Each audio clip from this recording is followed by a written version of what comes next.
All right, guys, welcome back to Tar Heel 24/7. I'm Jacob Turner. He's Andrew Jones. And AJ, we're here for another UNC basketball-related show. And in this one, we are capping off Jonathan Powell week. AJ, I'm going to kick it to you real quick because I have to preface this.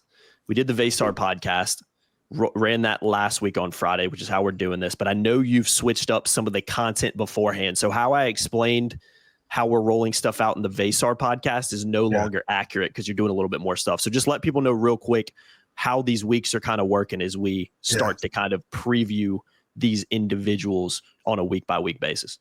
Well, the cool thing for some of you who are just starting to get to know us because of the different platform that we're on, we are fluid.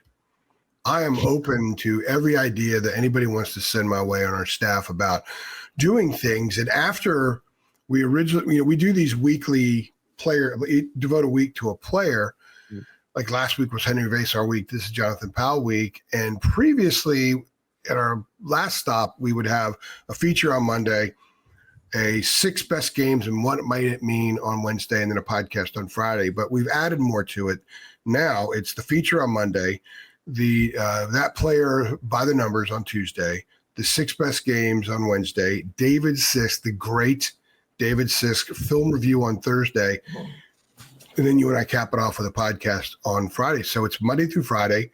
This week is Jonathan Powell. Last week was Henry Vaysar. We actually haven't decided yet what's next week is. I've got a lot of stuff done already, so we will have no problem rolling that out. But that's how we're doing it. So it's each player gets their own week, and you get 5 unique types of content because not everybody likes to read the same thing. A lot of people will like the numbers better than the feature story. And some people will like the 6 best games better than the film review or whatever the case may be. So we try to hit everybody's palate with the way we're doing these players by the week. And we're going to do them until we finish the scholarship part of the roster. And a couple of guys we're not going to be able to have as much because it's hard to gauge Luka, for example, because the competition he played, it was in college. So it'll be a little bit more difficult to maybe drain the numbers on that and give a little bit more take on that. And then, of course, Zayden High didn't play last year. James Brown didn't play much. So we may not bulk up as much on them for their weeks, but they will each have their weeks still, nonetheless. Yeah. I just wanted to clarify that because, again, we have, like you've said, switched the format up a little bit. The least surprising thing I've ever heard is AJ deciding to do more content than he originally intended to do because that's just how AJ operates. That was no shock to me at all when he sent me that text. But that's how we do it. Dude, I'm so excited about the way we're laying this out. Yeah. When David said, I'll do that, first thing he said, well, it takes a long time to do that. I said, but it'd be really good, David. Yeah. Okay, I'll do it. Oh, and it's great. And I just love the fact that we now complete Monday through Friday with it. And the response has been unbelievably positive. Yeah. Oh, yeah, absolutely. Which is, again, we put this kind of content out for you guys because if nobody read it, nobody watched it, we would just be over here talking to ourselves. So, and we own the concept. And we now own the concept. Exactly. But we're here to focus on Jonathan Powell in this one. West Virginia transfer is coming to Carolina. Is already at Carolina, obviously, after spending 1 season at West Virginia. 6'6", played 32 games, 23 starts last season for West Virginia. Just to run through a couple of his key stats, averaged 8.3 points per game, 4th best on West Virginia last season, 3.1 rebounds, just a little bit under an assist, and was primarily a perimeter shooter for the Mountaineers. 181 of his 251 field goal attempts were from 3-point range, and he shot about 35.2% clip from three-pointer. So, AJ, he's a guy, and just to preface this, we're going to format this the same way as we kind of formatted the Vaysar podcast. We're going to talk about kind of what kind of player they are, and then to wrap it up, we're going to kind of look ahead to what they might be able to do and contribute for UNC this season. So, I think Powell is a guy we've talked about on podcasts before, and it feels like the number one thing that we have always talked about is that perimeter shooting that he brings. Yeah. That's based on the sample size that we have at West Virginia. That is a big part of his game, is obviously 3-point shooting and being a perimeter guy. And that is kind of, I think, right now how we expect his game to translate to North Carolina. But again, we'll dive into that a little bit more later on. But that's the number one thing that jumps out at me, AJ. Again, I think the height is nice. I think there's a nice athleticism factor there with Jonathan Powell. But when it really comes to looking at what he did in that 1 season sample size at West Virginia, it's the outside perimeter shooting that really stands out about his game. So What about Jonathan Powell? Like, what kind of player do you think Jonathan Powell, Carolina, is getting in Jonathan Powell before we look ahead to how he can contribute for the Tar Heels next year? One of the things I did to go over to football for a brief second is when I studied Kamari House, the linebacker transfer from Washington, I really enjoyed seeing his process during the course of the season where he got better and better, got more snaps, and made more of an impact. Jonathan Powell's a lot like that last year at West Virginia, where he started all 20 Big 12 games, 20 games in the Big 12. And when you look at his production, for the first half of the season, he wasn't getting any rebounds. But then the second half of the season, you see 5, 6, 7 in the rebound line, which I think is really impressive. And what it means, it shows me a guy that was starting to get confidence. Aggressiveness comes from confidence. Mm. It doesn't come from a guy that's not confident. He starts going after more balls. He's starting to feel himself in the game, starting to lose himself in the game more. And now, as far as the shooting goes, I believe that that's just the first step in his part of being a college basketball player. The fact that 181 of his 251 shot attempts last year were from three. Mm. I think that there's more to his game than that. And you'll see more of that, maybe not so much this year, depending on what his role is. But if he stays at North Carolina, by the time he finishes, he's not going to be someone who the percentage is 181 of 251 shots being for three-point range. I think there's going to be more variety in his arsenal. The other thing is the free throw shooting. He shot 25%. Yeah, it's not great, is it? But it limited shot attempts because he was a jump shooter, didn't drive much. Yeah. So he didn't get to the line that much. He didn't do a whole lot with the ball. He only had 10 turnovers in conference play last year. Mm-hmm. So he's not a ball consumption guy. He's not a guy that when he gets the ball, beware because it ain't going to happen. And he's a shooter.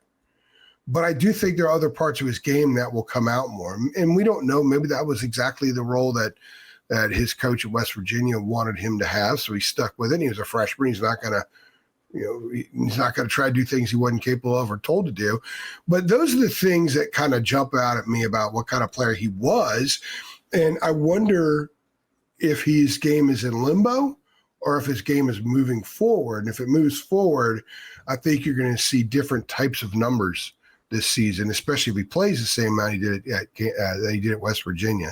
And we got some other stuff we'll go through. I'll throw some other numbers out there in a few minutes, but that's what jumps out. And I do want to mention some defensive stuff here in a few minutes, but I'll wait to dive into that. Yeah, you're absolutely right. I think when you go watch the Jonathan Powell kind of his tape from West Virginia, most of the stuff that you're going to see just genuinely is catch and shoot. I mean, it just is. It's a lot of, a guy kicking it to him in the corner or, from 3-point range and he's just firing a shot up. There are some highlights that you can kind of see him maybe take a guy off the dribble and then take a 2-point attempt, like catch the ball, take a couple dribbles and shoot. And there's a couple where he, gets up and down the court pretty well in transition, or he, because he's known as a 3-point shooter, kind of uses it to his advantage and goes past the guy because they're coming out so aggressively on him. But most of what I've seen of him, and I think most people have seen him, is a catch and shoot kind of guy. Now, I do agree that I think that at some point in his career probably needs to evolve a little bit for him to take that next step in his development. Now, I could also sit here, and it was funny because I'm watching his highlights, and I'm by no means comparing him to this guy. But he reminds me a little bit in terms of just the catch and shoot aspect of it, and even a shot a little bit to an extent of like a Wayne Ellington at Carolina, where that was the main part of his game, where he was going to get the ball on the outside and he was going to fire away. He was a sharpshooter. That was what Wayne Ellington was known for. It wasn't necessarily a guy very often that was going to like take you off the dribble and take it to the rack, or go out 1v1 and try to create his own shot off somebody in like an ISO situation. That's not really what we've seen from Jonathan Powell. So I'm curious of what his game is like at Carolina this year, because based on what the sample size is, you're kind of like, all right, it feels like they're bringing him in just to be kind of that 3-point sharpshooter and be kind of a catch and shoot kind of guy on the wing, which is fine. I think you need guys like that on his team. But how that develops over the next few years, whether that's at Carolina or not, I mean, who knows in this transfer portal era, I think is going to be very intriguing to see how can he take his game to that next level, because I don't want to call him one-dimensional. And I'm not using that as a criticism, but I think that is kind of a lot of what you see with his game. And again, the small sample size that we have, because it was just one season as a freshman at West Virginia. That game can evolve and you'd expect it to evolve. But from what I've seen, it's a lot of just kind of catch and shoot. And if you can be very effective at that, then that's a great, kind of thing to have on your team for sure. It evolved last year, so there's no reason to believe it won't continue. Your Ellington reference is kind of interesting because before you said that, when you talked about the dribble pull-up jumper thing, Wayne Ellington was so good at when he was fully honored as a perimeter shooter by opponents, he had the ability to do the pump fake to the left-handed two dribble stop pull-up jumper from wherever. And you see that with Powell a little bit. You see that with Powell. And that's the image I had. Totally honest with you. Before you said his name, I thought of the way Wayne was so good at utilizing those two dribbles to get an open jump shot from wherever. Yes. And it made him a ton of money for a long time in the NBA. So I see an element of that. Of course, he's not Wayne Ellington. But no, I wouldn't compare him to that at all. No. Now, let's say he is the perimeter shooter guy. Let's say he stands out there and he's not going to drive a lot. And he's the dude that's 6'7" with a pretty good wingspan who's able to shoot over a lot of people. That's not a bad thing. You need guys like that. Brady Manning wasn't taking people off the dribble all the time. No. There are ways to have a balanced offense out there. And if he's out there and he can hit from wherever and teammates know he's there and the ball is swung to the other side of the court and he's on the right wing and you're guarding him, you have to play volume man defense to a degree. So you have to leave him some, and maybe the swing is quick and he can get a quick release. He gets a shot up before the defense recovers. That could be a massive asset for a team, asset for a team. But he did show signs last year, of developing his game, as I said, the rebounding and everything else. Also, there's some games where he played really, really well and where he had an impact and where they needed him to be a little more aggressive, and he packed in some numbers. I'm going to go over a couple of them here as examples. For example, they played Central Florida in a game where West Virginia had a 25-point lead, and Central Florida cut it to 3, and then boom, Jonathan Powell hits a 3, hits another 3. It's like the wind is out of Central Florida's sail, and the game pretty much was salted away at that point. He gave them that little injection there. They beat Oklahoma State in a game in which he scored 14 points in a 12-minute span. And it was early in the game. So it was 10-6 West Virginia. And then it was 35-13 West Virginia. He had 2 threes. He had a driving layup, and he had a pull-up jumper like we described in that span. He was integral in them opening that game up early at home, and they cruised to an easy win. They had a win at Kansas. They won at Kansas. He played 32 minutes that night. He had 11 points. He was 3 for 8 from 3. His threes came from different spots on the perimeter. Then they had a 62-59 win over Cincinnati over the final 7:44 of the game, beginning with West Virginia down by 4, and they ended up winning by 3. He scored 8 points and had 4 rebounds. So he showed that there is some production spunk and spike in his game. And that if he needs to knock down a shot, he can knock. He had a lot of big shots. Even if you look at other games where maybe he scored 7 points, 6 points, that I'm not going to isolate, sometimes those threes were to put his team up by 2 with 8 minutes left, or to cut a 6-point lead to 3 with 5 minutes left, things like that. He hit some big shots last year. And that, along with the increased rebounding and his defensive abilities, makes him a very mature sophomore. I think that's one of the appeals for Carolina bringing him in. He's only a sophomore. He was a freshman last year, but man, he played a lot of minutes in the Big 12. And he had some productive flare-ups. So there's a lot of stuff to work with there. And defensively, I think this team's going to be so much better defensively than it was last year. There's going to be a lot more buy-in, for one. And just guys that take pride and enjoy it more. He was in the 92nd percentile defensively. Yeah. He's 6'7" and could guard the perimeter. Guys, that was nowhere to be found last year. Nowhere. Remember when Leaky Black shut down, I'm drawing a blank, Cole, what's-his-face from Syracuse, was going nuts in the first half in Chapel Hill. He would put Leaky on the second half. Dude touched the ball for like it just completely shut him down, yeah. If you have that kind of guy, it makes everybody else so much better. So he might play more than people realize, because if they're getting scoring from other spots and they have someone who could stretch the court, hit the three, but also lock down. Hubert's going to love that, and he may get a lot more minutes than people anticipate right now. Yeah, let's transition and cut, like you're alluding to what his role might be at Carolina this year, because I think another thing that stands out in his highlights is he gets out in transition well. He's quick, he's athletic, and you go watch some his highlights from West Virginia. He gets up and down the court quick, and there is a lot of highlights where he finishes well in transition, or he again gets a turnover on defense and kind of leads the break himself and finishes. And so when I look at Jonathan Powell, I'm focusing on three things that we've kind of just hit on. 3-point shooting. Carolina was not a good 3-point shooting team last year. We expect this team to be a better 3-point shooting team. He ticks that box. Okay, understand why you bring him in for that. Makes sense. Transition. He's athletic. He's pretty quick, and he gets out in transition well. There's evidence to see where you can actually see that with your own two eyes. Okay, that was something that Carolina, after kind of going away from it early around Hubert Davis, has brought back into it. I remember the first thing at the media day, we got to see Carolina in practice last year, the first time. And one of the things Hubert was harping on in that 20 minutes is quick, go, go, go. They were doing like a 3-man weave drill, and they had to do it in a certain time period in order to not have to do it again. And that reminded me of some of the open practice we saw in Roy years ago, where I was like, the focus with Roy was always quickness, getting out in transition, be quick up and down the court, flying when you get that ball. We saw that with Hubert a little bit last year, trying to make his team play more like that again after kind of getting away from that early in his career. Yeah. I think, again, okay, I see that with Jonathan Powell. It makes sense. And then defensively, I think, again, I do agree. I think he has the potential to be a really good defender in the future. I don't know if he's quite there yet because he only played one year of college ball. But I think the potential is there. And like you've said, there is some statistical evidence to suggest that he is a good defender as well and has the potential to potentially be a great defender in the future. So, okay, checks that box too. This was a team last year. Defensively, not very good. Not to mention he's 6'6". What did we talk about all last year with Carolina, AJ? The too short, this doesn't work. Okay, he ticks that box too. So when you kind of step back and you look at it, and you look at what Carolina struggled with last year, and you look at what they kind of needed to bring in this year, I completely understand why you bring in a young guy with a lot of potential who's still in his development to come into a program like this, because everything that Carolina was kind of lacking last year a little bit, I think Jonathan Powell improves you in that regard. Now, do I think he's a starter for North Carolina this year? Personally, no, I don't. And I don't think you do either. And that's fine. That's not a criticism I'm throwing at him. That's just, we're getting ready to talk about what his role might be on this year's team. I think he fits a lot of things that Hubert wants in his system.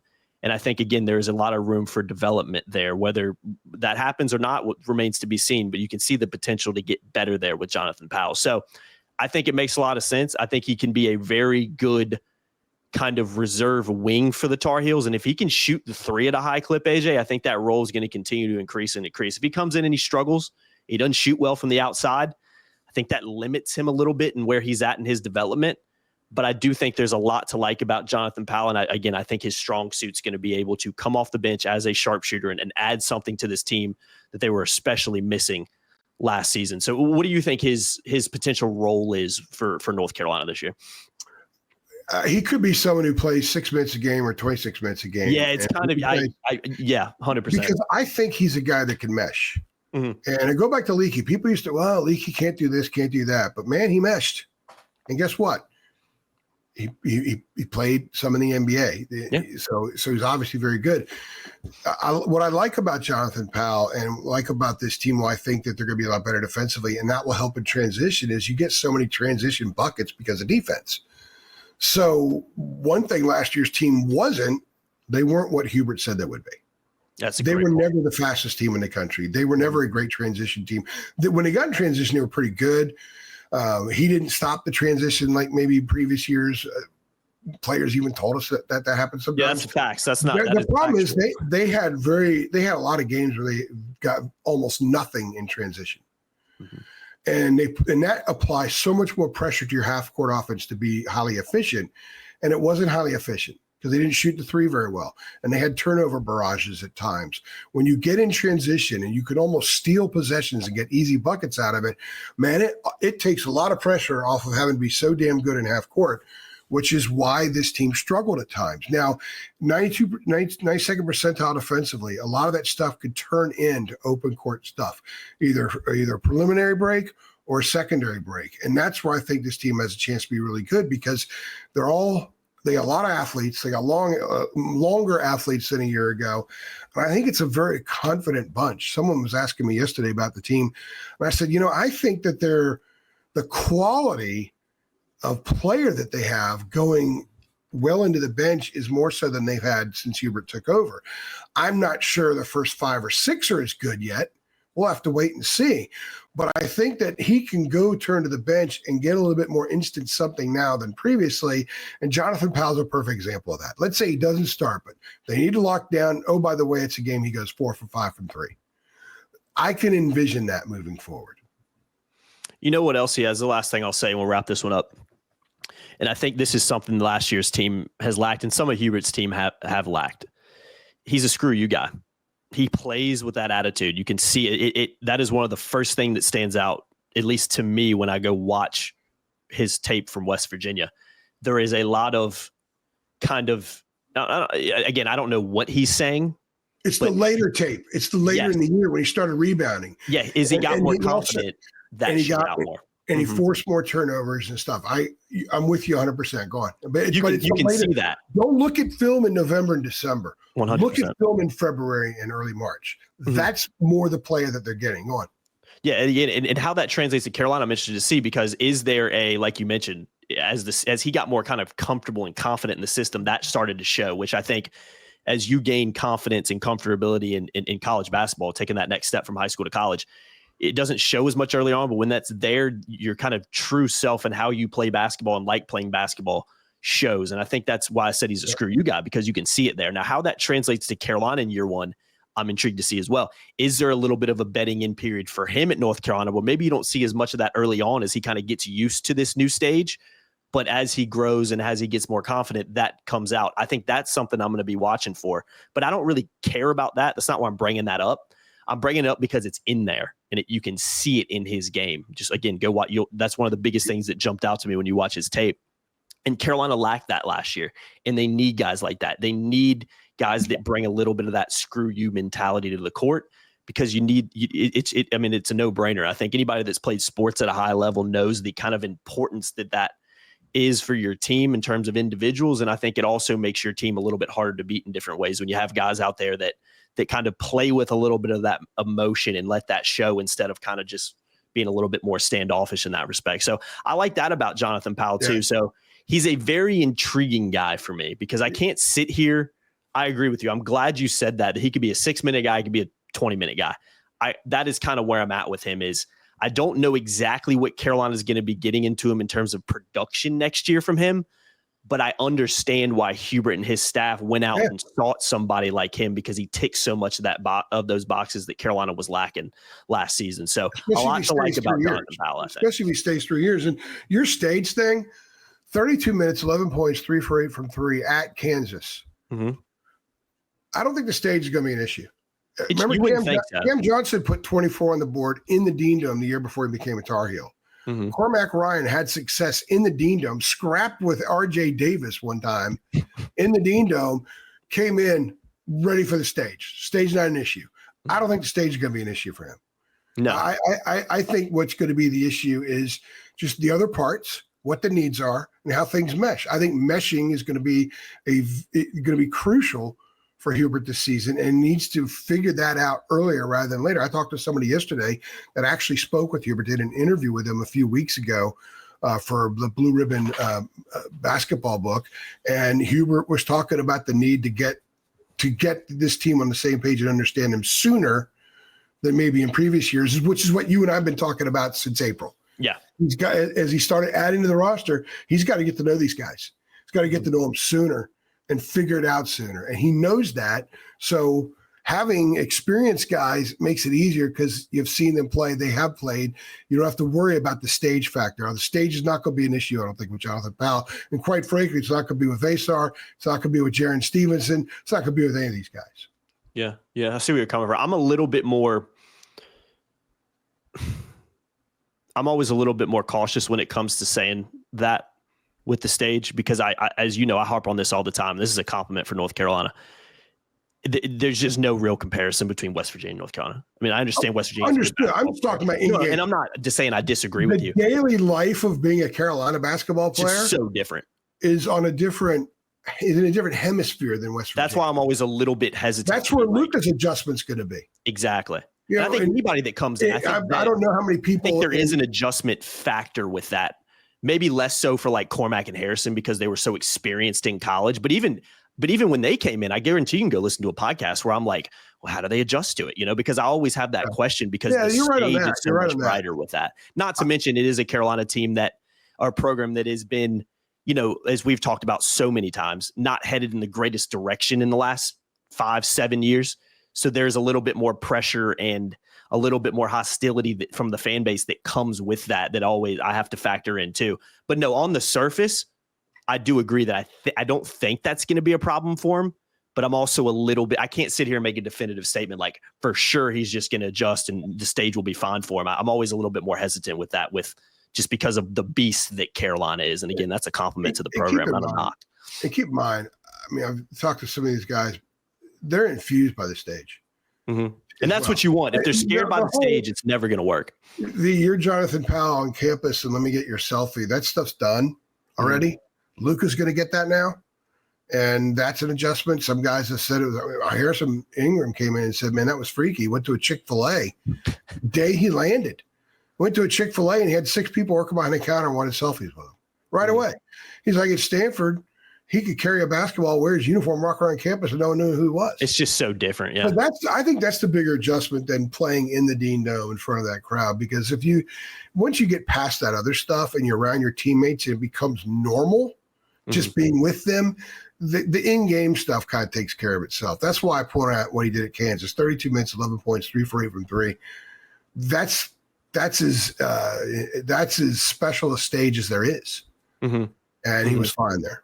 Yeah, agreed. I think he's a guy that on paper, at least you wouldn't think that would be a problem. I just always come from the fact that I'm always a little bit more cautious with it because of everything that we've talked about. The stage is just the criticism's so much different. I think the stage was a factor with Cade Tyson. 100% agree. But again, Cade Tyson came from Belmont and exactly. Came from Belmont. Exactly. So exactly. I agree with you on that. I think with the dudes they brought in here, there might be a stage thing with Colorado, with Kyan Evans, with Colorado State. But then again, no, look, we did in the NCAA tournament against Memphis. Mm-hmm. Mm-hmm. I mean, they played some pretty good teams. So I personally don't think it'll be an issue with Jonathan Powell. If it is, we'll come back and talk about it. Absolutely. I was wrong.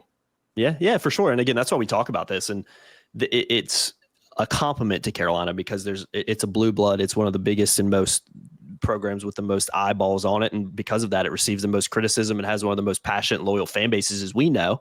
And what comes of that can be a lot of criticism if you struggle. It's still the bluest of the blue bloods, Jake. Yeah, exactly. There's no doubt in my mind. So, even when it's really down, it's still going to the tournament. Exactly. Even when it's really down, the expectations are.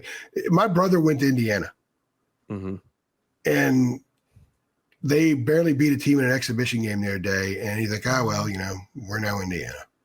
Yeah. Man, there was a time when that was like people would have been jumping off bridges in Indiana. Yeah. In an exhibition game. It's different with Carolina. It's the bluest of the blue bloods. Yeah, no doubt. And again, that's just because of the history and everything that it has. So how players adjust to that, I think, has to be factored in more so than most programs across the country. And that's always something I find very fascinating because that's not necessarily the physical attributes of your game. That plays a factor, but it's this.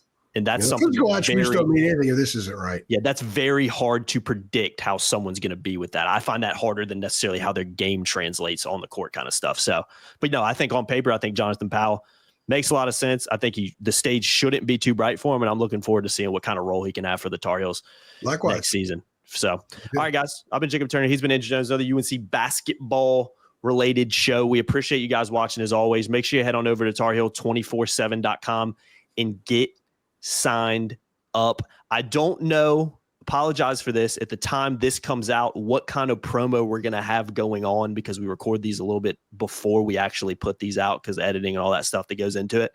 So I don't know. Maybe AJ. I don't know necessarily what kind of promo I recorded a couple of solo drops yesterday and avoided any of that. I need to talk to the brass to see what. Yeah, it's not necessarily our decision on all that kind of stuff. So, but we did. Yeah, we did exceptionally well. Well exceeded expectations. Yeah, so far with the transition. So I would like to do another one just because I think promos are fun. Absolutely. We absolutely love it. And we want people to come join our community, and promos definitely help with that. But So you still do it without a I don't think what's coming because this one was so successful. There's probably really no need to do one right now. And because of that, they don't run a lot of promos. I did. Yeah. So my thinking is, I could be wrong on this. Probably shouldn't even say this, but my thinking is it's going to be a while before there's another promo. Yeah. That was my understanding too. That's why we went so big. The transition has gone exceedingly well. Yeah. And that's why we went so big with it early on. 75% off. That's a big time promo. So yeah, but you can still sign up. Links in the description. It'll take you right on over there and you can get signed up. Come join our awesome community. Great time to do so, as I always say, especially before the season starts, especially with our awesome team we have on football and basketball recruiting side, because as we know, that's 365 days a year. So come join our awesome community over here. And we appreciate you for doing so. Make sure you like, share, subscribe, hit the notification bell. See y'all next time. Thanks.